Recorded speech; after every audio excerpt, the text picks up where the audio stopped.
Class is now in session. I'm Professor Hockey, and today we'll be discussing the game between the Sharks and the Flyers, in which the Sharks have won 6-1. So a very nice response game after what happened in just the other night against the Los Angeles Kings, in which the Sharks went up 2-0, blew the lead, went into overtime, and then lost it there, only getting the single point against division rival Los Angeles Kings. And so they come into this game.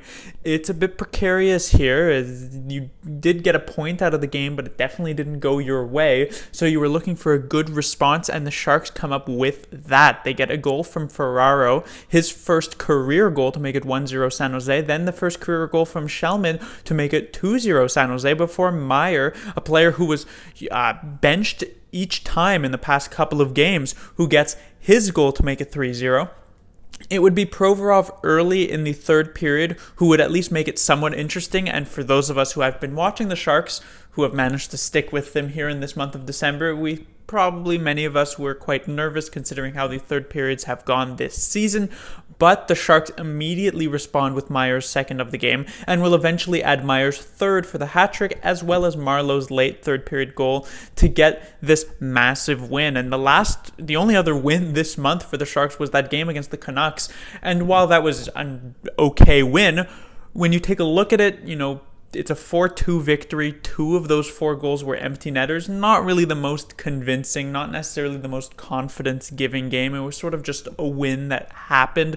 But this one, it was very well played by the Sharks. Strong offensive performance, obviously. Very good defensive performance. You wouldn't have even known that Giroux and Voracek were playing this game unless you were watching really intently, because they didn't do much of anything. And also a good goaltending performance, which brings me into the first thing I want to talk about, which would be Jones.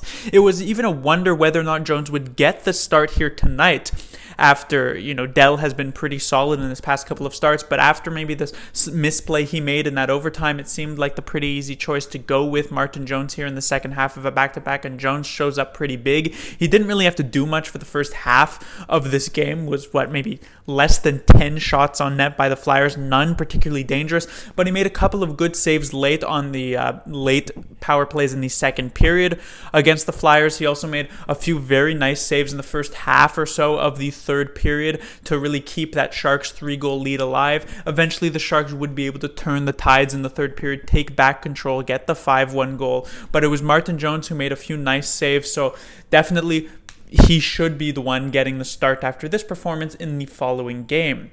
Next, I will talk about Timo Meier. As I said, a player who had been benched or not so late in the game against the Golden Knights, then again here just yesterday against the Los Angeles Kings. He comes out tonight and he looked very, very well. It's always so nice when you're looking at a player like Timo Meier, and for the first 20 minutes of this game, he has, a point, I believe, but you're saying, oh, he's been very, very good, and all of a sudden he just goes out and scores a hat trick, so it makes it very easy to talk about him. So it just looked like such a fantastic game from Timo Meier. The main problem would be that there have been games, not 4-point plus 5 style of games, but there have been games this season where Meier has looked good, and I've said hopefully that continues, and it did not. So I'll be cautiously optimistic here. I am once again hoping that Meier can carry this performance into some consistent play from him, not necessarily 4 points every night, but, chipping in a point in almost every single game, as he is expected to be around a 60 to 70 point player, which puts him in line for something like that. So hopefully confidence gets built here and he can go in forward. Now, I should also mention the line he ended up playing with tonight was a bit new. Kane, and with Goodrow centering. Kane himself also had a very strong game, and Goodrow with 3 assists was also quite good. Next, I will talk about the first line, as again, a new look to this one. It was Couture-Labanc with Tomas Hertl. Now, Hertl had established himself as one of the better centers in the league last season.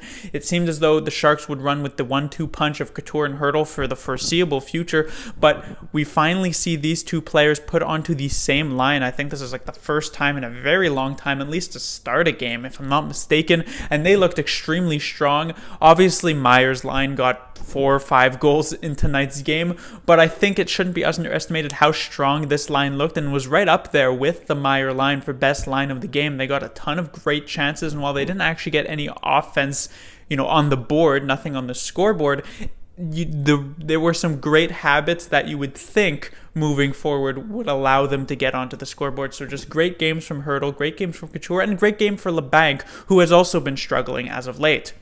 And finally, I will talk about Carlsen, not the normal Erik Karlsson, but actually Melker Karlsson, as he was a part of this fourth line that wasn't that great in tonight's game, but has been pretty decent for the Sharks in the past few.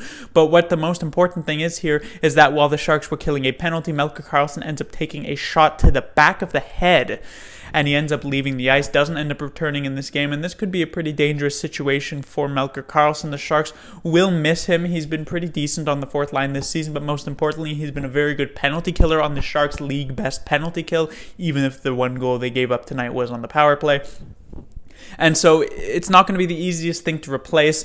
It's not a huge loss for the Sharks. It isn't as though, Hurdle went down with an injury or Couture went down with an injury or anything like that. But Melker Karlsson will still be missed, and we'll see if the Sharks can try and find a bit more chemistry there on the fourth line, as soon as they seem to be finding it with Karlsson, Shellman, and Nason. But that will do it for this review. The Sharks will be back in action on Tuesday, New Year's Eve. They will face off against the Detroit Red Wings for the second and final time this season.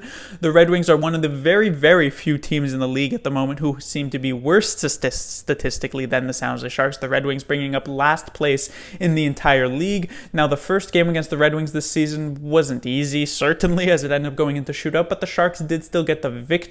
And the Sharks will actually have a chance to string a couple of wins together for the first time in seemingly a very long time, and definitely for the first time in December, by getting the victory there. We'll see if they could end off the 2019 calendar year and the 2010s decade with a strong performance. Class dismissed.